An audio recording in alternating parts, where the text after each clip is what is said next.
Well, thank you for allowing us to testify before this morning regarding SB 185. Senator Lucio is a fellow member from the Valley. I thank you for your tenacity and conviction of your faith, and for all of you for at least dialoguing about passing laws that are for the common good and just.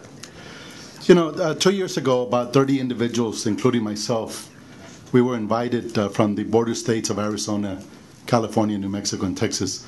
And we were invited by the Obama administration to go and testify 2 years ago regarding immigration reform.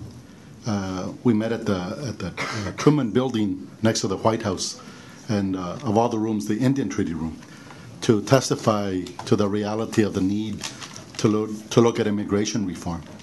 And we focus especially on the impact of the economic, social, and political setting of lawmakers if they fail to pass immigration laws that are not just.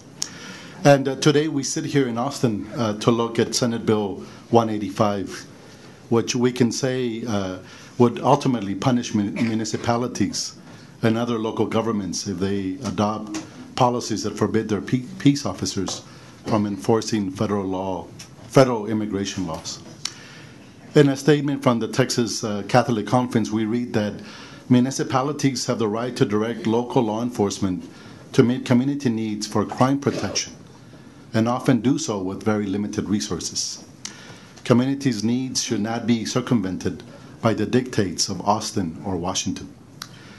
The bishops remind us that Senate Bill 185 is the same as the sanctuary cities proposals that were defeated by faith leaders, local government, and law enforcement officials who oppose them because of three direct impact. One of them is it distracts peace officers from the real work of solving crimes and protecting communities. It paves the way for racial profiling, and we can again see the way where the country is at right now, especially in the Ferguson community. And third, it would be on the whole issue of eroding community trust of the law enforcement. So the way the national media portrays border cities is not realistic. We all know that we are law-abiding citizens at the border cities. We live in communities where we work together and we worship together. So as a leader of Valley Interfaith and as a member of the clergy of the Catholic Church, let it be clear that we oppose Senate Bill 185. The Catholic Church teaches that immigration reform should be merciful and charitable. It should be compassionate to those here simply for a better life, which also recognizing the legitimate responsibility of the federal government to maintain and control our nation's borders.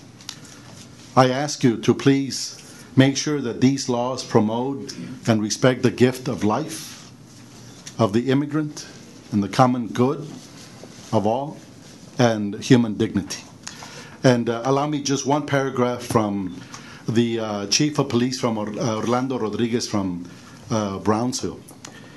As a Chief of Police for the City of Brownsville, I'm writing to express my concerns with Senate Bill 185. The main issues I have with this bill is that it appears to create a redundancy by duplicating immigration enforcement efforts along the border. The City of Brownsville already enjoys a strong immigration enforcement presence within its city limits. And throughout the region, due to the considerable resources, the United States Department of Homeland Security, via the Border Patrol, whether by the direct enforcement of the border along the Rio Grande River through the use of agents or remote video monitoring, or by the patrol city of Brownsville agents on the ground. Brownsville already sees the presence of the Border Patrol with its environs, and there's also simply no need to add to the City of Brownsville Police Department as an additional enforcement arm in the federal matter. And all of this needs to be looked at, that we don't need any more border walls, we don't need any more border agents. We need a law that can provide for the dignity of the immigrant. And yes, we do want a law that everybody will respect and obey. So thank you for listening to us. Thank you, pastors. Thank you, pastor members. Senator Lucio. Yes, Father Zuniga, thank you very much, for your testimony. I did talk to the chief on the phone. He called me, and I'm glad that he got his message up here through you. And I want to thank you for the approach that the Catholic Church especially has made. The thousands and thousands of immigrants that have been helped in a most sincere humanitarian way. Just talked to Sister Norma over the weekend as we visited with Catholic Charities. So we certainly appreciate the efforts that are being made, and by you especially. So thank you for being with us here today. Thank you.